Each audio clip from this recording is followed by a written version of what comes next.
Halo, halo, balik lagi dengan aku Chris di sini. Dengan Bobby di sini. Bukannya judulnya udah agak up to date ya?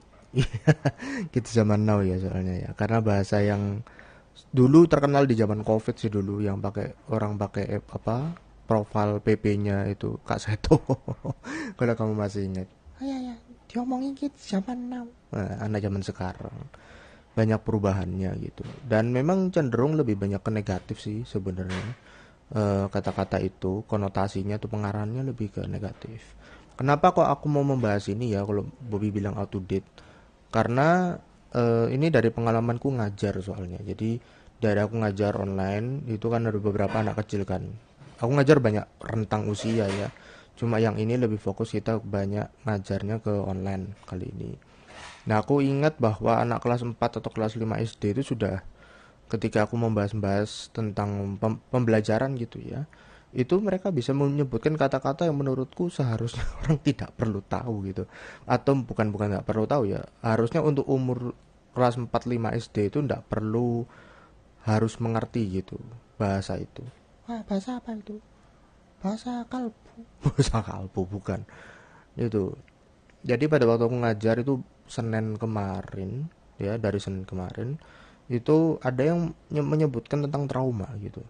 Oh, keren ya. Bobby aja gak tahu itu. Jadi banyak orang yang anak kecil itu bisa ngomong tentang trauma. Habis itu aku sebelumnya lagi agak lama sih berapa bulan lalu itu ada yang nyebutin depresi gitu. Ada yang jadi mereka anak-anak ini ngomongnya kayaknya random banget gitu. Meskipun aku tidak mengerti atau aku menganggap bahwa sepertinya tidak semuanya mengerti sih. Mengerti betul kata-kata ini ya gitu. Coba kayak kayak contoh kayak Gen Z gitu, depresi gitu ya. Ini apa? Padahal sebenarnya nggak sampai kayak gimana gitu case-nya. Nggak separah seperti arti sebenarnya gitu atau seharusnya lah bisa dibilang gitu. Ya, jadi ini lebih ke parenting ya. Iya sedikit-sedikit. Dari orang yang tidak punya pengalaman parenting. Ya bener sih, cuma kan aku sebagai pengajar bisa ngasih gambaran lah gitu. Bisa sedikit lah, meskipun nggak punya pengalaman parenting langsung, tapi lebih melihat bagaimana pengamatan gitu. Besok sih lebih penjelasan lebih jauh tentang pengamatan, observasi, tapi kali ini tetap tentang anak zaman sekarang.